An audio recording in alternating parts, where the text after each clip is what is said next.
Okay, so I think you've all seen the news and have heard from my State Department colleague, but I can confirm that DoD is now in receipt of a formal request for assistance from the State Department for a stateside location or locations capable of housing and supporting approximately 2,500 SIV applicants who have completed the SIV security vetting process. We have recommended, based on this initial request for assistance, the use of Fort Lee in Virginia as a temporary host installation capable of fulfilling this initial request. It's an initial recommendation for Fort Lee. So this initial group of SIV applicants would be able to, while at Fort Lee, be able to safely complete the final steps of the SIV process, such as final medical screenings and final administrative requirements. These initial relocation movements, the first that are under Operation Allies Refuge, will again reaffirm America's commitment to those who have helped us and to whom we owe so much. Now moving forward, additional DoD supporting locations may also be needed, and we're examining other options and certainly we'll be able to provide additional information once we get that. I want to stress that Fort Lee is just an initial location. It is possible that there may be other domestic U.S. installations that we'd have to examine for use to meet this request for assistance from the State Department, but that's where we are right now. I'm also pleased to announce that tomorrow, Secretary Austin will meet with His Majesty King Abdullah II of Jordan to reaffirm the U.S.-Jordan defense relationship and discuss regional security concerns. The meeting will take place outside of the Pentagon. We'll have more detail on that for you tomorrow. And we will, of course, provide a readout of it. Switching topics, on Saturday, the Navy christened the future United States naval ship John Lewis, a replenishment oiler, during a ceremony in San Diego. Speaker of the House Nancy Pelosi and members of the Congressional Black Caucus were on hand for the ceremony along with Navy leadership, and we're looking forward to welcoming the John Lewis into the fleet. On India, the department would like to congratulate our partners in the Indian Navy who last week received the first 2 of 24 MH-60R Seahawk maritime helicopters from the U.S. Navy and their 10th Boeing P-8 Poseidon maritime surveillance aircraft in Goa, India. India was the first nation outside the United States to operate the P-8 for surveillance missions in the Indo-Pacific. These capabilities will substantially enhance maritime security and strengthen cooperation and interoperability between our two navies. And lastly, this past week, I think you probably have seen the news that widespread flooding has impacted communities in Austria, Germany, Belgium, Luxembourg, the Netherlands, and Switzerland. I'm sure you've all seen the images from this flooding. Obviously, our thoughts and prayers go out to all the families and friends who have been impacted, who have lost loved ones, and certainly those who are concerned for loved ones that are still missing. We're going to continue to stand with our allies and partners in these difficult times, and that's why some DoD personnel at Spangdahlem Air Base have partnered with their German neighbors to deliver about 1,000 sandbags to neighboring communities, and airmen are augmenting local fire department efforts in Bitburg, Germany. These are small actions, but not so small actions, because they do generally show the bond between the United States and our European friends, and we're going to continue to lean in and help in whatever way is feasible and possible. With that, we'll take questions. Bob. Thank you, John. On the Fort Lee announcement, can you describe more fully what the Defense Department's role there is, at the site as far as security or anything else, how long you expect them to be there? And then on Gitmo, regarding the announcement of the repatriation of the detainee to Morocco, so I understand there are 10 others who were in a similar status of having been cleared for transfer by the periodic review board process. Are those also are also working on getting repatriation arrangements for them? I don't want to speak too specifically on those other cases, Bob, but you're right that there are potentially 10 others, and for security reasons, we're not going to get ahead of process here. But when and if there's something to talk about in terms of transfer to either a home country or another third country, we'll certainly do that appropriately. We obviously active cases. I mean, they're actively being pursued. I won't talk. I don't want to talk too much about process ahead of time. If there's movement to speak to, then we'll speak to it at the appropriate time. We obviously still stand by the Commission's process and the importance of doing it properly. On your first question on what we're going to be providing, so a couple of things. We don't anticipate that these individuals and their families will be at Fort Lee or any other domestic installation, should another installation be required, for long, probably several days or so. You have to remember that these people and their families are in the very final stages of the SIV process, so there's just not a need for them to be on a military installation for long before they'll work through the resettlement process. So just a few days.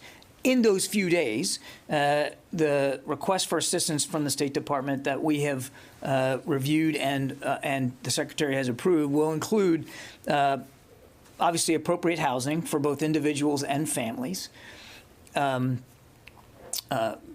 certainly food and water, proper sustenance, appropriate medical care that's needed when it's needed, and as much comfort as we can provide them in the short span of time that they're going to be there. I mean, for instance, making sure that they have access to religious facilities if they need it, that kind of thing.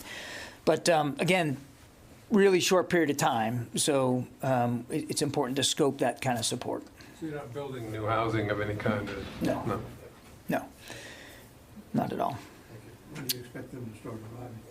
I'm not going to get into specific timetables on the schedule, David. I think you can all understand that for security purposes, we're not going to be prepared to get ahead of the schedule.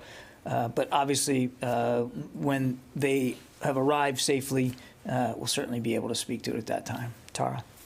A follow-up to Bob's question, when these interpreters and their families arrive, will they be allowed to come and go as needed from the base, or are they required to stay on the base? Yeah, I'm not prepared right now to speak to what the security and movement requirements are going to be once they get to Fort Lee. And again, I want to stress that they would not be there for very long, just several days.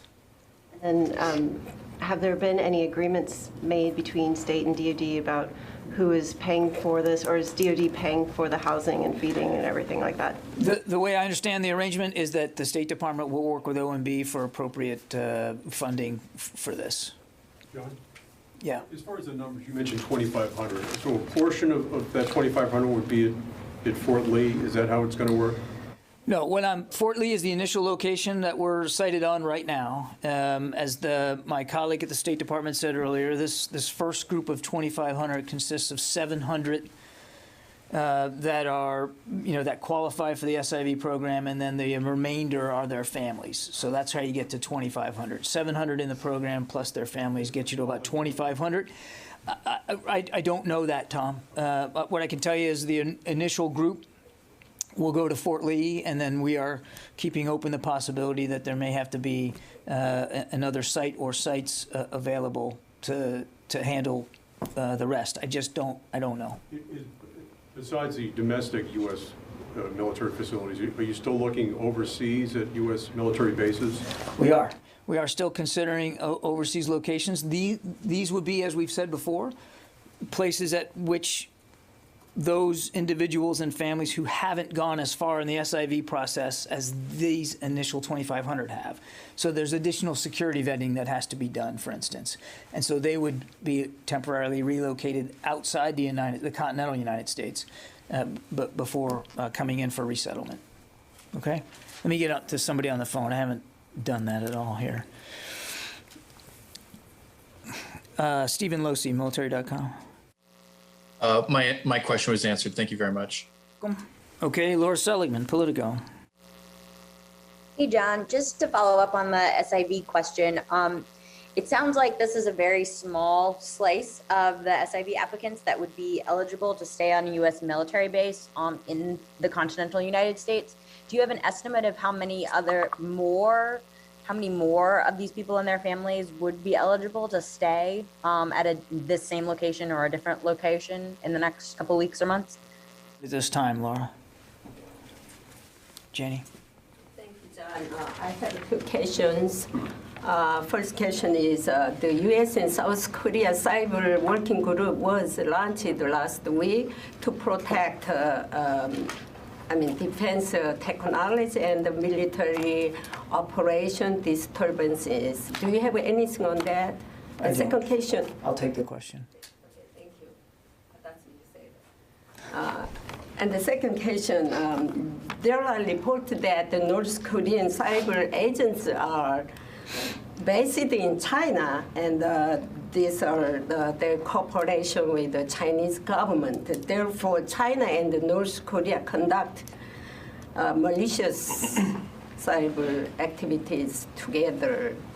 What countermeasure DoD is taking actions against this this North Korea and China for bad cyber actions? Without speaking to the specifics of the activities you're talking to, and we obviously don't speak publicly about cyber capabilities and how they're used.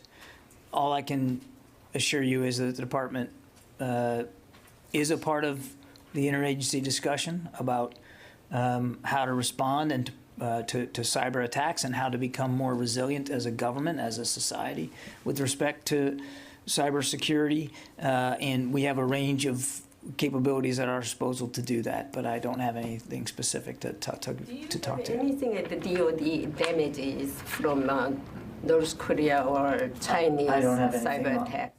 I don't. If you have anything, please let me know. I don't want to promise you that I would be able to provide that kind of information, but we take cybersecurity very seriously. Courtney? Just a couple clarifications on the Fort Lee. What kind of housing will they be in? I mean, are they in dorms or something? The idea that there was 2,500 empty rooms on a base seems surprising. And then on the medical, that you're providing them appropriate medical care, does that mean, I think many of them have to come here and have like a medical check or exam as the final part of their process for SIV? Those will be military physicians who will be conducting those medical checks? So on the first question, again, and if I wasn't clear enough, I can't say that all 2,500 are going to Fort Lee. I mean,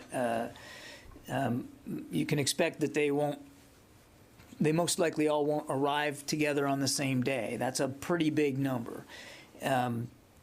So I can't say for certain, and that's why I caveated it right at the top that we might be looking at potentially other installations domestically to help make sure we can accommodate. Right now, the initial decision is to use Fort Lee for this first group, and we'll see where it goes from there. I don't anticipate, as I said to Bob, the building out of infrastructure. So to your point, well, how can you house 2,500 at Fort Lee? We might not have to. And the plan right now is to use existing housing infrastructure at Fort Lee to take care of these folks. The specific requests from state asked for housing appropriate for both individuals and for families.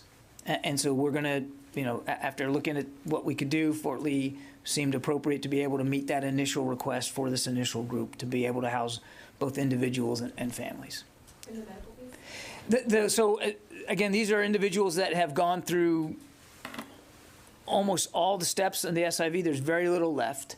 And they will be appropriately medically screened before they get on the plane and come to the United States. I'm assuming the State Department will be taking care of that. Obviously, we don't have the capacity to do that. That said, when they get to Fort Lee, as I said to Bob, the request for assistance did ask for us to be able to provide appropriate medical care for them should they need it. I'm not, and that could include additional COVID screening, for instance. But again, we'll work that out on a case-by-case basis with these individuals. They will be medically screened before they get on a plane to come to the United States. So my understanding is the last step of the SIV process is medical screening that they have to pass. So that's supposed to occur here in the U.S. But it's not military physicians. No, we'd be participating in providing appropriate medical care for them here, and that could include the medical screening that they still have to do. Yes. Yeah, Matt. John, given that these 2,500 or so would only be at Fort Lee or whatever the final locations are for a few days, is this going to be possibly a revolving door type of situation where new applicants who've been through security screening are coming in as the others are being cycled out, or is this? I don't know, and I don't want to get ahead of the decision-making process. I can only speak to the request we got in over the weekend from the State Department and what we're doing about it, again, initially at Fort Lee. And I can't really go beyond that right now because we just haven't made those kinds of decisions. Abraham. Yeah, thanks, John. Did you get any kind of demand signal that be prepared for the tens of thousands more that may need placement domestically and overseas? I mean, you often talk about how DoD is a planning organization. Are you planning for tens of thousands more? And also, any indication you might be using military aircraft in the future? There's no request for the use of military aircraft for the transportation of these individuals.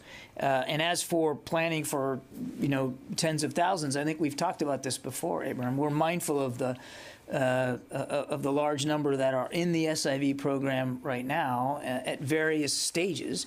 And we have said all along that DoD will contribute to the interagency effort to relocate, to help relocate. I mean, obviously, we're not providing the transportation, but to help in the relocation efforts of all those in the SIV program that are interested and eligible to come to the United States. So clearly, we are planning for greater numbers than just this initial 2,500. But what that looks like over time, I just couldn't be able to predict right now. Sylvie from AFP. Hello, John. Russia announced today that it has carried out a new successful test of its Zircon hypersonic missile. Do you have a reaction? Is the U.S. concerned about that? Certainly aware of President Putin's claims, and while I won't be getting into specifics or providing any kind of an analysis on his claims, it's important to note that Russia's new hypersonic missiles are potentially destabilizing and pose significant risks because they are nuclear-capable systems. By contrast, the United States is developing solely non-nuclear hypersonic strike capabilities. So alongside our NATO allies, we remain committed to deterrence while promoting greater stability in the region. Just to follow up to that? Yeah, sure. Why are the Russians developing nuclear-capable hypersonic missiles, but the United States is not making nuclear-capable? You'd have to ask Vladimir Putin why he's chosen to go that route. We've chosen, as a matter of policy, to develop non-nuclear hypersonic capabilities, and that's what we're focused on. But if the Russians have these nukes, shouldn't the United States? Lucas, I'm not going to get into a policy debate over what Putin is doing and why he's doing it. That is for the Russians should have to answer for that. That's a great question that somebody should pose to Vladimir Putin in Moscow. What I can tell you is we're focusing on the non-nuclear capabilities of hypersonic technology, and we're moving out on that. And with these Russian attacks on diplomats and spies in Vienna, is this evidence that the Russian threat is growing? I'm not going to attribute. I've seen the press reporting about the Havana syndrome, which I think is what you're referring to it, and I'm not in a position to attribute causation to that. At all right now. I mean, we take the safety and security of our personnel very seriously. It's not the Austrians, right? Lucas, I'm not. I appreciate your dogged efforts to drag me down into attributing these things to a specific cause and or country, and I'm just not going to do that right now. The threat against Russia is not rising right now? We are always mindful of Russia's destabilizing activities around the region, around the world, sorry. And that's why we're working closely with allies and partners, including NATO, to try to check those destabilizing activities as best we can. I mean, you've heard the Secretary speak, I think, quite clearly about the threats that are continuing to be posed by Russia all around the world and in cyber as well. And we take that very, very seriously. Didn't deny it wasn't Austria. I'm just saying. I'm sorry? Didn't deny that it was not Austria. All right, next question. Paul Shinkman.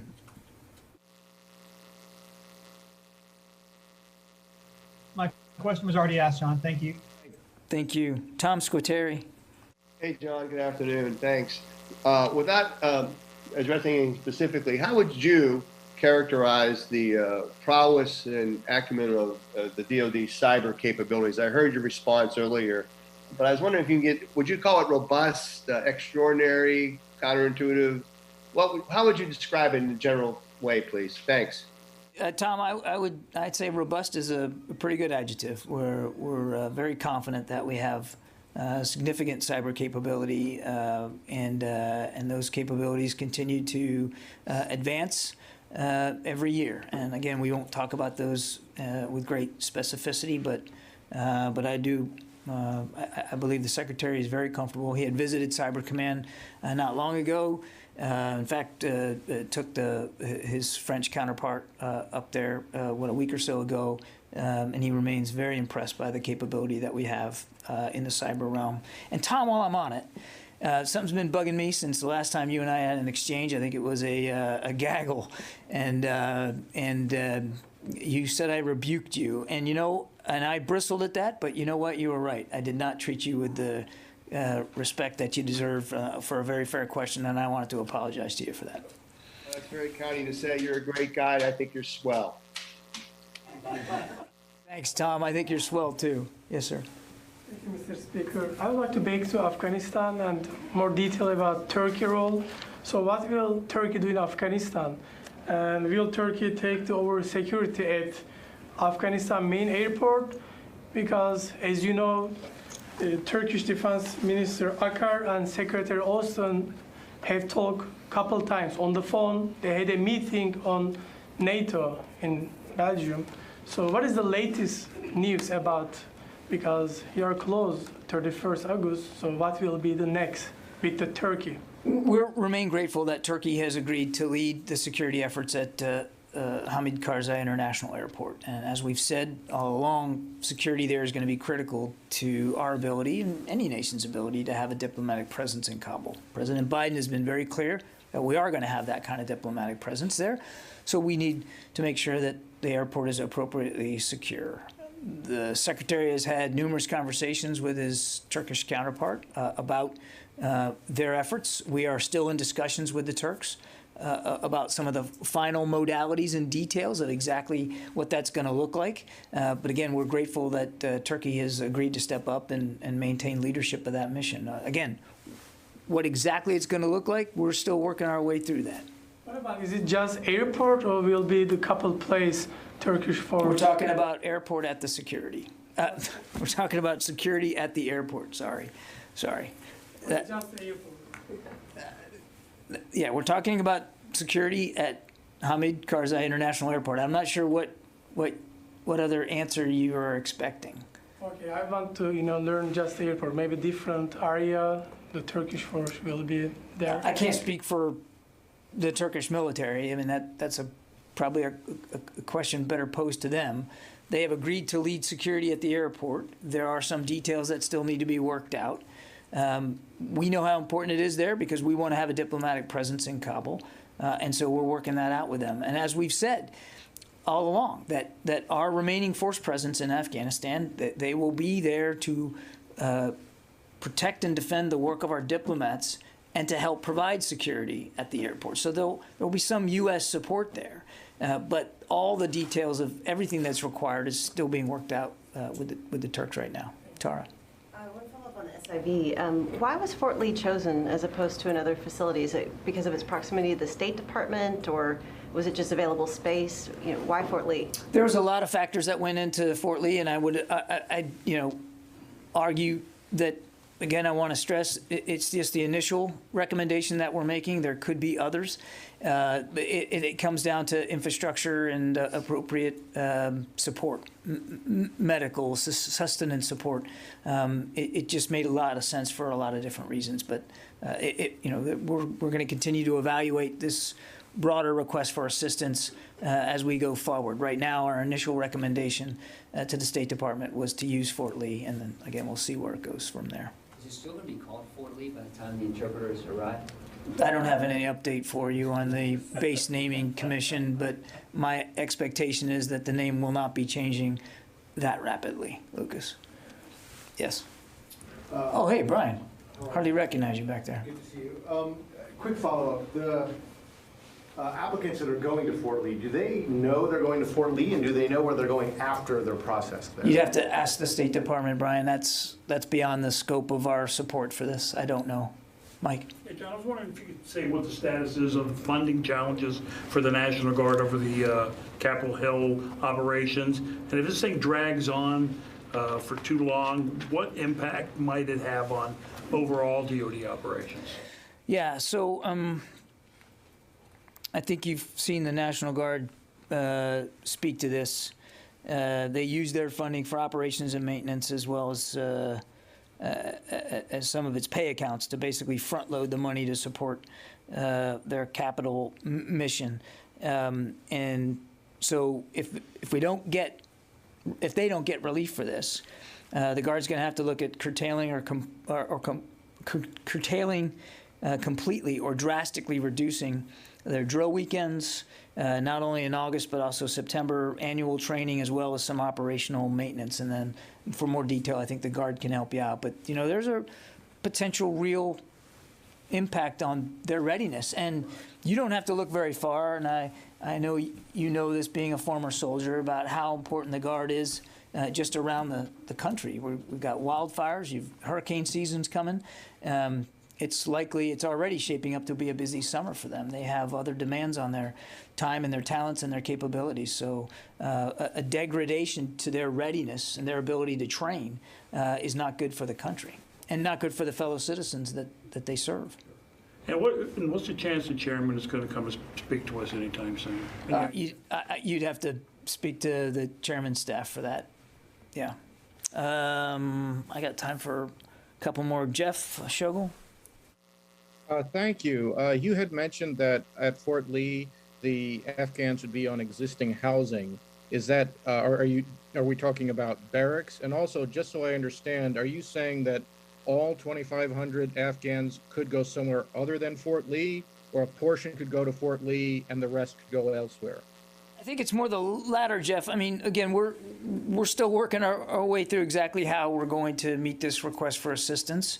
Fort Lee is the initial site that's been recommended. It is possible that others might follow, depending on the flow, not just the numbers, but how fast they arrive in the United States and our ability to accommodate them. So we're going to be flexible. As Abraham rightly said, we're a planning organization, so we're trying to think ahead here. And I couldn't tell you exactly, what barracks or dorms or family housing that's going to be used. That's really up to leaders at Fort Lee to determine what's available. But as I understand it, it is a mix of both dorm room-like facilities, barracks facilities for individual or single soldiers, that kind of thing, as well as potentially some family housing units as well for whole families. But I'd refer you to Fort Lee and the Army to speak to that with more specificity. The bottom line is that we're going to take this request seriously. We're going to give these people a safe place to stay for a few days while they finish the processing that they have to finish before they can then be resettled elsewhere in the United States. Again, it goes back to our sincere responsibility that we feel to take care of these people who have taken care of us. So obviously we want to make them as comfortable as possible. What matters most is that we're helping facilitate their movement to resettlement, and that's what this is all about. And we only expect them to be there for a few days. Let's see. Ellen from Synopsis. Hello, sir. Thank you for taking my call. My question. To switch topics, Military.com is reporting that the president of Uniformed Services University is retiring and indicating that it might be over some budget issues. I was wondering if you had any comment on that. I don't. I've seen that press report, and we're looking into it. And when we can get an answer to you, we certainly will. But I don't have resolution or anything to speak to about right now. Okay, looks like we're done. Thanks, everybody.